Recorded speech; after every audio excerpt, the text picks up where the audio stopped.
Well, hello there everyone, and welcome to another UXW Bill video as we cruise into the Keykeeper's very crowded driveway. Why am I going to the Keykeeper's? Well, because Naughty Truck is at it again. After 270-odd thousand miles, the alternator gave up. Or so I very strongly believe. And it was actually quite a long pathway to the point that we finally reached where the thing has given up completely. Because a couple months ago, on a very hot summer day, it started out, I was going down the street, heading to get some lunch somewhere, and all of a sudden I saw the voltmeter start waggling back and forth, back and forth, back and forth. And just as quickly as it started doing that, it stopped. Several weeks later, it started doing a very interesting thing on extremely hot and humid days, and it had to be humid. Heat just wasn't enough, and if anyone could explain that, I'd love to hear from you down in the comments. But on very, very humid days, when the engine revs went substantially above idling, like they are right now, the charging process would stop and the voltmeter would drop. But when you return to an idle, like you might if you came to a stop at a traffic light or stop sign or something along those lines, the charging system would recover, and usually the regulation would just kick it way up, probably trying to make up for lost time. But that only happened on days when it was both of hot and very, very humid. I don't know, I certainly don't have a good explanation for it. And then finally, one day I was driving home after going to get some lunch somewhere, and it just completely stopped charging, and finally acknowledged the problem, not while I was driving it, but the next time I went to start it, we had both the charging fault light and the indication down in the message center. And unlike a lot of the other warning messages that this truck can display, you can't actually clear this one. Now, I have not tried to press my luck and see for how long a person could drive this truck without the charging system working, but I'm going to hazard a guess that even with all the accessories you can turn off turned off, that you'd probably be lucky to make it half an hour before things started malfunctioning. I also don't know if this thing has any kind of load shedding capabilities to try and keep itself alive for longer. I think that the manual says it does, but it's been a long time since I read that. So what I have right here is actually a brand new replacement alternator. It was actually cheaper to buy a newly manufactured example than it was to get a remanufactured one. I'm hoping I don't get to find out that there's a reason for that. But I figured it was probably better to have the newer part, because with the remans you just don't know the quality of the core that you're getting or how good of a job was done in the actual remanufacturing process. So with all of that preamble out of the way, let's see if I can find the Keykeeper, and we'll just take a look at this. So the Keykeeper just went ahead and did what you should always do, which is to draw a routing of the belt diagram, especially if yours has been lost to history, as this truck's has. Now, I am far from an expert, and I will qualify this by saying I do not have, or do not believe that I have, any reference pictures of what the original alternator looked like, nor do I think that the videos that I took of this truck are probably good enough or have any footage containing pictures of what the alternator looked like. But I think it might be pretty fair to say that the windings on this factory alternator, they look completely cooked to me. This thing looks bad. Do some compare and contrast here, because here are the windings on the new one. Now, they could certainly have used a different color varnish to coat and protect this magnet wiring, but I don't think that alone explains the difference here. Those just really do look baked to me. The Keykeeper also thought, when he came over to look at this the other day, that there was some bearing noise going on. Now, it's hard to tell for sure. There's a symphony of stuff under this hood that makes all manner of noises, especially when you've got well over 250,000 miles on this truck. But I did not disagree with his observation. I certainly think that it's plausible. So we're going to go ahead and swap this out and get some footage for you along the way. We're getting ready to slacken the accessory drive belt, and we'll be back in a moment thanks to the magic of video editing. Now folks, that has got to be the fun size, or in this case, industrial size, which means it is just the perfect amount for working on a vehicle that has been as well seasoned by countless years of exposure to all the salt they put on the roads to make them taste better. How do you want to do that with your fingers? We're going to have to fix that in post. Good. So here's an interesting finding. These bolts appear as though they have never sees on them. So here I was thinking that this was the original alternator, and maybe it's not. Silly boy. I know. Alternators aren't for kids. You gonna come out of there? There's another connector over here that you're probably going to have to take the vortex shield off to get. Oh, why you gotta be that? I know, I just have to burden you with the details. Will this work? I told him I'd go get a socket. He said, "Don't you dare." He took that off there with a wrench, Well, held vertically. When you work in an automotive garage for a long time, you learn a bunch of things. Including how to use the wrong tools to get the job done. Every tool is a hammer, except a screwdriver. That's that is a chisel. Yep. See?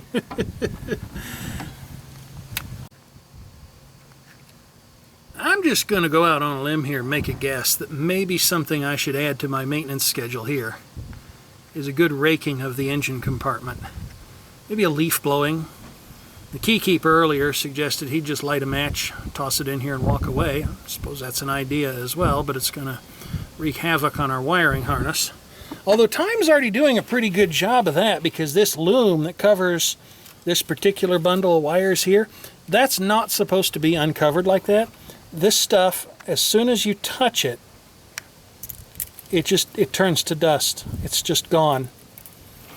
And I suspect that if rust does not make the demise of this truck come along, the degradation of these wiring looms and whatnot may also be a contributing factor. Who knows? This thing's had various electrical gremlins since I bought it. I've had like 4 ignition switches in it, 6 or 7 blowers, stuff like that. You know, GM and automotive electrical, especially high current automotive electrical, it doesn't mix.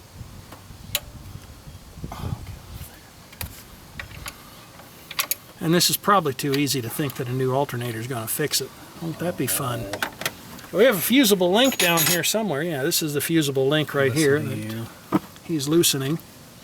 And that looks good and fresh, doesn't it? You already got one on there good. Yeah, this looks, well, not that bad. That doesn't look that bad. Well, what do you want? I want to complain about something. You want everything? Jesus. Sound like a millennial. Okay. Technically, I am. I gotta get a fun toy now. Anyway, well, the Keykeeper is off getting another tool, or as he happened to put it, fun toy, which I'm sure is just going to unleash a field day in the comments section. This fusible link is good. I did check that before we got started on this, but yeah, there we go. Didn't that just look like a ton of fun? It's like I've done this before. You got a cord charge on this pig? No. Good. Guess it doesn't matter if I did. It's scratched and dented now. Oh, goodness. I was maybe going to take that somewhere and have it tested, though. Look on the bright side, it didn't hit a Ford. It came close. All right, well, we're just a little closer to getting this thing put in.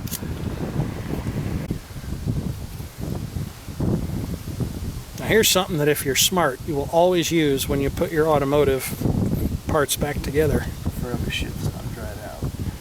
Although, yeah, you want it to be a lot less clumpy than that stuff happens to be. Not like Geez, you're using a top-line screwdriver for that. Oh, you know it. An expensive one, no less. Nothing but the finest of Walsh Motors. You should know that by now. Well, yeah, that's what I've been preaching throughout various parts of the video. Oh, look at that.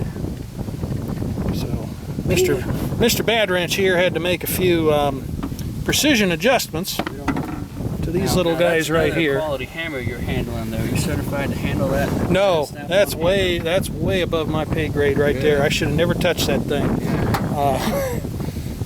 I got the toolbox to prove I'm certified. Come on now. I'm just certified. I don't even need a toolbox. Yeah, that way you can be assured that these things will actually come apart again, or at least that they'll stand some chance of it, as opposed to you're having to squat down on your knees and beat on something until the veins out of your forehead start protruding in a very unhealthy manner, and then they turn a very unhealthy purple color. No. No, because I am smart enough to know when to quit and go inside and watch television. You? It's one of the very few things I'm smart enough to know how to do. You're too damn stubborn to know how to quit. That is true. No wonder. That is true. Don't you sit there and lie to your faithful subscribers. The Keykeeper has seen right through it. This channel. I know. Humanity. No one should be watching this channel, but they do. I'm gonna flag that video for. I'm gonna flag this video for review, Mister. I tell you what, you ought to flag the whole channel for review. Then I'm like half your height. Oh, gee. Okay, we're safe now. She's going back inside. Going back inside. We could talk about all the super secret guy things that she's not supposed to hear about. Just replacing an alternator that may not even be the problem. We don't know. Well, hopefully that's the only problem. Maybe we should check the powder. Yeah. You check the alternator powder. I did not. It looks like some of it might have got out too. So this is the new one that you put in right now? No, it's the used one. I'm going to chuck it at you. Do it. Please don't. The other one on the driveway. That cost $130. Please don't throw that at it. Dang. It was cheaper than the Reman though. Oh yeah, get it. Get it. Here in a moment we're gonna know. You have to use my stage name. You didn't use my stage name. Okay, I can't do this. Keykeeper, my cute hubby. Oh God. This is not the right way to do this. That's why we call him Mr. Bad Wrench. And he called himself that, lest anyone think that I'm making fun of him, or at least any more fun than I usually do. If it works, it's not stupid. That is true. If it's stupid and it works, it's not stupid. That's very true. You didn't say that right. All right, go. Yes, I did. Take this off. We'll have a gonna do anything. We'll have a projectile. No, we won't. Well, I don't want to find out. This is a magic wand. Oh. He's thinking smarty pants today. Hubby Yes, don't know this. yes, he is. All right. Put up with him 24/7. Well, let's find out that we didn't fix it. Here we go. Everybody got their hands clear? Okay. Well, it started. Well, I can hear that alternator pulling. And it is charging. I should have brought my DC amp clamp with me. I have one, but it needs a battery. 268,565 check washer fluid. I should probably do that sometime. I got one. Did you hear that whining noise? That is the conversion of motion into electrical power. And the last time I did a check on this battery's state of charge, it was only about 60% charged. That's why I believe that this thing probably wouldn't run for very long without its alternator before things started to fail. But again, if anybody has any specific experience with that down in the comments, I'd certainly love to know it. You hear that noise? That's exactly what that is. That's motion being converted into electrical energy. Or rather, forcing the electrons to move through the system. What's the broken one sound like? It didn't sound like that. Do you know how an alternator works? Yeah, it's got powder in it. Yeah. First you gotta check your alternator powder. And then you gotta check to make sure our diodes are aligned correctly. If the diodes aren't aligned correctly, it's not gonna convert the AC to the DC power. So then you gotta make sure your belt's good. Nice and centered on the pulley. Make sure all the ribs are lined up. I'm being serious about that one. Because if your belt's off track, you can throw a belt. like only go 5? Yeah, it can destroy something. Oh, I thought you meant when it was just And that is a very expensive mistake to make. Well, all right, everybody. It looks like Naughty Truck lives to die again. Got the headlights on here. We're going to turn those off. I don't know if they actually turned off or not. No, of course they didn't. Because this thing's going bad too. I've got to shoot this with some contact cleaner or something. Yeah, this is working great. And that's how we fix it. Are the headlights off now? No? How about now? No. Okay, well this thing is really acting screwed up then. Are they not going off at all? That's right. Oh, well that's fun. Well, I think it's dark out. Well yeah, but I should be able to override that with the switch. So yeah, something else is broken. And I've known for some time that this switch is bad because occasionally the dimmer wheel goes kind of crazy too. Thinking I just need to pull it out of there and try shooting it with some contact cleaner, but we'll see if we got it then. I don't think we did. Yeah, it's just not having any of that. Alright, well I'll figure that out later. Thank you everyone for watching. Feel free to leave a constructive comment if you happen to have one. Maybe somebody ought to call the cops for that guy who's speeding in his pavement queen. I seriously do not understand why people like those low-profile wide tires. Those things look dorky as heck. Now, of course, the next thing that we have to do after reconnecting the battery and going for a little test drive involves resetting the clock on the radio. And here's a fun little trick. This used to be officially documented on this particular series of GM radios, but at some point it was dropped from the documentation. Well, the time we're getting from that radio station isn't exact, but it's close enough. So there we go, and the clock is set. Good enough for government work.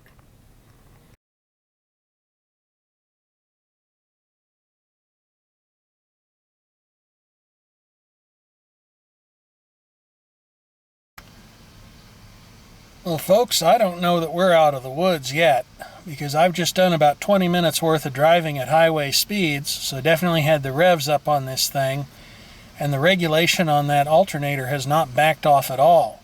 Now, I don't know if on this particular vehicle, if the regulation is external to the alternator, and maybe there's another subsystem we need to check, but I'm definitely headed in to go and get both a current and a voltage meter to see just what's going on here.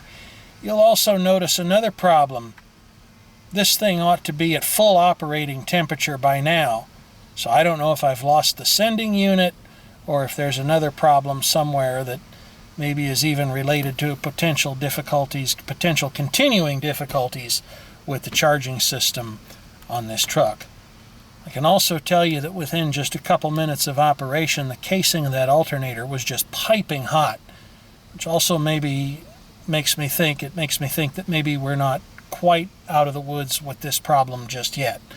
I think I'm going to have to do some more looking into this, maybe get a hold of some service literature for this truck so I can have a better idea of how the system is intended to operate and any further diagnostic checks we need to make. But I'll be right back in a moment with a voltage and current meter so we get a better idea of what's going on. Well, isn't that just typical General Motors?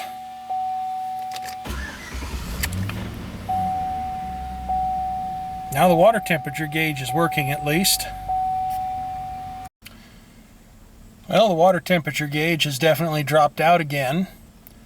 I'm not 100% certain, and due to the fact that this voltage measurement gauge is not tremendously precise, I can't say with 100% certainty that it looks like maybe the charging regulation has decided to back off, but I'm going to go ahead and hook up a meter and we'll check it. The top display shows current output by the alternator, the bottom display shows voltage. While the current reading certainly seems reasonable, the voltage strikes me as excessive, especially considering that this truck has been driven a considerable distance and really shouldn't need to be charging quite that hard. So I do think there is still a problem here. Let's also bring into the mix this infrared camera just to see what we get here.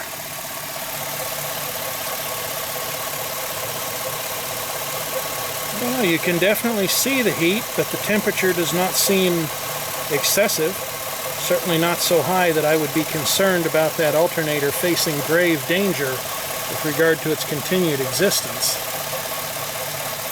Well, I guess I'll drive it around a little bit more and just see what happens. But I think maybe there is still something going on. I think I was just being far too impatient with the charging system on this truck, or I rather underestimated the amount of work it really had to do to go ahead and bring that battery back up, because I've gone ahead and engaged in everyone's favorite pastime, which is to say more driving. And now the regulation has definitely backed off quite a bit. We're down to a much more normal 13.1 volts. So the charging system is just basically idling along, and we're just putting out between 15 and 17 amps as I watch the meter display its assorted readings. So I'll be keeping an eye on this. I still do not know what happens to be wrong with the water temperature gauge. I'm going to hazard a guess that either it's just an incredible coincidence and the sending unit has gone bad or become intermittent, or we actually bumped into something and have caused a wiring connector to come loose, which is certainly a possibility. I do not actually know where the sending unit for the dash gauge is on this particular engine with regard to water temperature. So that'll be something I have to study. Wouldn't be the first one of those things I've had to replace in recent times. We're just to the point with this truck where, you know, little things have kind of reached their design lifetime. I mean, who typically keeps a vehicle this long? Most people don't. But the truth of the matter is, I don't want to buy anything modern. They cost too darn much. I don't want all the electronic nannies that are associated with these things today. And I really, really don't want a touchscreen.